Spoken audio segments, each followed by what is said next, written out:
Levels of management, उसके detail में सारे पॉइंट्स।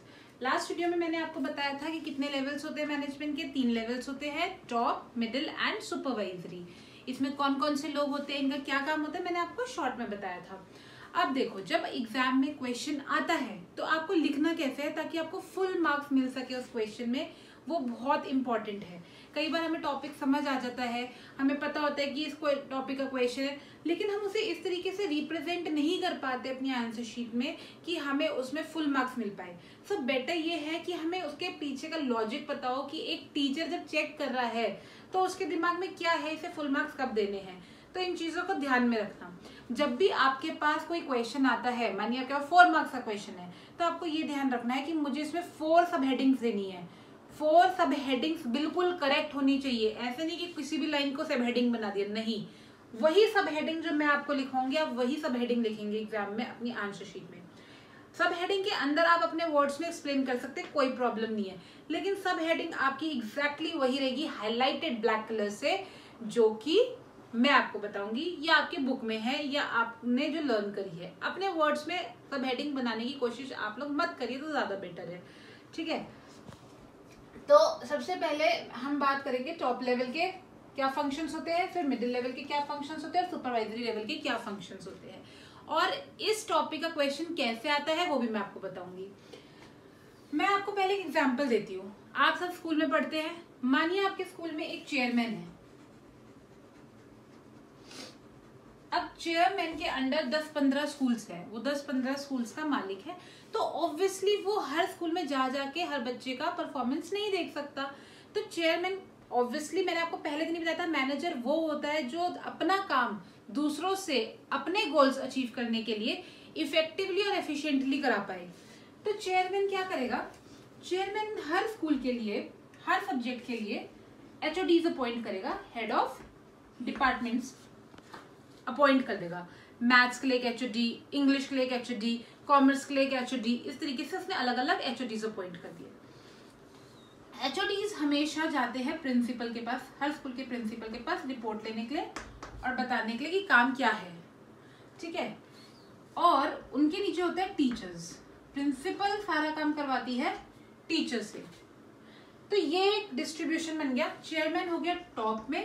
ये एक एग्जाम्पल दे रही हूँ मैं आपको कि ये चेन कैसे चलती है, ठीक है, ताकि आपको समझने में ये जो पॉइंट्स हैं, इनके रोल्स है, समझने में आसानी हो। HODs आ गए मिडिल लेवल पे, प्रिंसिपल आ गए सुपरवाइजरी लेवल पे, क्योंकि मैंने आपको बताया था सुपरवाइजरी लेवल वो लेवल है जो वर्कर के सर पे खड़े होकर काम कराता है। तो सुपरवाइजरी लेवल, और वर्कर हो गई टीचर, क्योंकि टीचर वो है जो सारा काम कर रही है किसके गोल को पूरा करने के लिए, चेयरमैन के गोल के लिए। लेकिन याद रखिए, चेयरमैन और वर्कर टीचर में सबसे कम कॉपरेशन या कह सकते कम्युनिकेशन होगा। क्यों? क्योंकि चेयरमैन बार बार टीचर से नहीं मिलेगा, चेयरमैन सिर्फ HODs को बता देगा मुझे ये चीज चाहिए। HOD वो चीज जाके प्रिंसिपल्स को बताएंगे कि आप ऐसे काम करवाइए, और प्रिंसिपल अपने टीचर्स के सर पे खड़े होके वैसे काम करवाएंगी, ठीक है। तो इसी पे बेस्ड है हमारा पूरा ये चार्ट, इन 3 का क्या क्या रोल होता है। अब देखिए, सबसे पहले चेयरमैन की बात करते हैं, यानी टॉप लेवल की। जो चेयरमैन है स्कूल का, वो क्या करेगा, वो ये डिटरमाइन करेगा कि मेरा ऑब्जेक्टिव क्या है, मुझे इस स्कूल से क्या चाहिए, मुझे कितना रिजल्ट चाहिए स्कूल का, मुझे कितने इनकम चाहिए इस स्कूल से, ये ऑब्जेक्टिव डिसाइड करना। फिर डिटरमाइनिंग पॉलिसीज, इस ऑब्जेक्टिव को अचीव करने के लिए मेरी क्या पॉलिसी है। मेरी पॉलिसी है कि मैं सिर्फ इतने बच्चे ही लूंगा एक क्लास में, मेरी पॉलिसी ये है कि एक टीचर के साथ एक असिस्टेंट टीचर हमेशा होना चाहिए, मेरी पॉलिसी ये है कि टीचर हमेशा ये क्वालिफिकेशन के साथ होना चाहिए। ये सब कुछ पॉलिसीज डिटरमाइन करेगा। Then assembling resources. रिसोर्सेज क्या होता है, there are 4 M in resources, man, material, machinery and money. ये चारों चीजें किसने डिसाइड करनी, कौन लेकर आएगा, टॉप लेवल। मैन, जो मशीनरी चाहिए, जो मटीरियल चाहिए स्कूल के लिए, और जो मनी चाहिए, वो सब कौन देगा, top level. Then approving budget, मेरा हर स्कूल पे कितना बजट है, हर स्कूल में कितना पैसा मेरे को हर साल इन्वेस्ट करना है और कितनी वहां से इनकम चाहिए, ये कौन डिसाइड करेगा, टॉप लेवल। डिटरमाइनिंग एक्टिविटीज, काम को कितने हिस्सों में बांटा जाएगा, कितने डिपार्टमेंट्स बनाए जाएंगे एक काम के, वो कौन डिसाइड करेगा, टॉप लेवल। टॉप लेवल जाके काम नहीं कर सकता खुद, क्योंकि वो 1, 2, 3, 4 लोग होंगे, लेकिन बिजनेस बहुत बड़ा है, काम को डिवाइड किया जाएगा, तो टॉप लेवल ये सब डिटरमाइन करेगा। उसके बाद टॉप लेवल अपना काम ये सारा बता देगा एचओडीज को, यानी चेयरमैन सारा काम बताएगा एचओडीज को मिडिल लेवल। एचओडीज ने सब कुछ सुन लिया जो जो चेयरमैन ने बताया। अब एचओडी क्या करेंगे, इंटरप्रिटिंग पॉलिसी, जो पॉलिसी टॉप लेवल ने बनाई है एचओडी उस पॉलिसी को इंटरप्रेट काम करना शुरू करेंगे उस पॉलिसी पे। अप्रूव अपॉइंटिंग एम्प्लॉइज, नए नए एम्प्लॉइज अपॉइंट करेंगे। इशूइंग इंस्ट्रक्शंस, अपने लोअर लेवल पे इंस्ट्रक्शंस देंगे कि ये रिजल्ट चाहिए, ऐसा रिजल्ट चाहिए।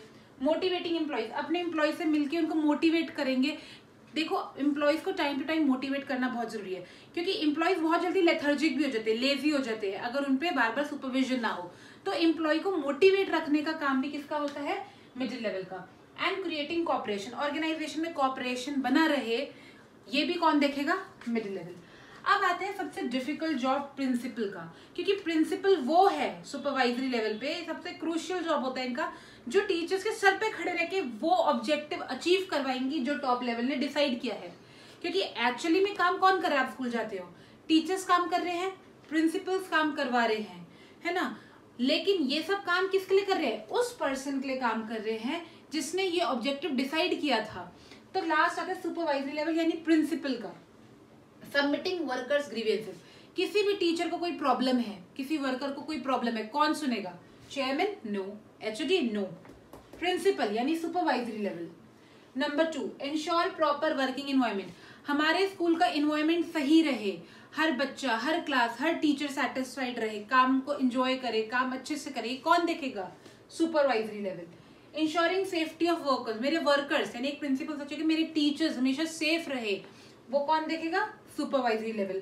Helping middle level management, then अगर किसका प्रमोशन करना है, किस वर्कर का प्रमोशन करना है, मुझे कितने वर्कर्स और चाहिए, कितने वर्कर्स को अपॉइंट करना है, इन सब में मिडिल लेवल की हेल्प भी कर सकता है सुपरवाइजरी लेवल।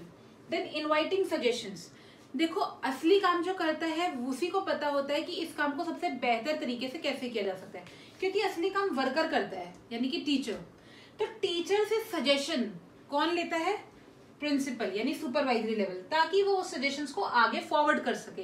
तो इन शॉर्ट सुपरवाइजरी लेवल का एक और काम है inviting suggestions. And last, creating better human relation, अगर हम अपने टीचर्स को, हमारे स्कूल में कौन चला रहा है स्कूल को, टीचर्स, अगर टीचर्स को खुश नहीं रखेंगे, टीचर्स के साथ प्रिंसिपल अच्छे टर्म्स नहीं रखेगा फॉर एग्जाम्पल, तो आपको लगता है टीचर अच्छे से काम करेगा, नहीं करेगा। तो ये सारा काम उन सबको कोऑपरेट करके रखना, उन सबको अच्छा एनवायरनमेंट देना, उन सब में एक अच्छे रिलेशन बना के रखना, ये किसका काम है, प्रिंसिपल का यानी सुपरवाइजरी लेवल का, ताकि जो फंक्शनिंग है स्कूल की या किसी भी ऑर्गेनाइजेशन की वो स्मूथली चलती रहे। देखिए मैंने आपको स्कूल का एग्जांपल इसलिए दिया क्योंकि अभी आप स्कूल स्टूडेंट्स हैं, तो आप इस वे में ज्यादा अच्छे समझ पाएंगे कि किसका क्या काम होता है। अदरवाइज ऑर्गेनाइजेशंस में ये अलग तरीके से चलता है, टॉप पे कोई और, फिर मिडिल पे कोई और, सुपरवाइजर कोई और वर्कर्स मजदूर जो काम करते हैं, ठीक है। तो इसी तरीके से जो ऑब्जेक्टिव डिसाइड करेगा वो है टॉप लेवल, जो उन ऑब्जेक्टिव पे काम करना स्टार्ट करेगा मिडिल लेवल, जो वर्कर के सर के ऊपर काम खड़े होकर काम कराएगा सुपरवाइजरी लेवल, और जो हर समय काम करता रहता है इनके ऑर्डर्स के लिए वो होते हैं वर्कर्स, जो कि नॉन मैनेजरियल लेवल में आते हैं, मींस प्लेटफॉर्म एरिया। अभी आप ये वाला टॉपिक पढ़िए, फिर हम नेक्स्ट टॉपिक पढ़ेंगे फंक्शंस ऑफ मैनेजमेंट। किसी को कुछ भी कोई भी डाउट है, अगर आपको कोई भी क्वेरी है किसी भी टॉपिक से रिलेटेड, और कोई टॉपिक अगर आप चाहते हैं कि मैं स्पेशली आपको पढ़ाऊं जल्दी, तो आप वो कमेंट बॉक्स में लिख सकते हैं।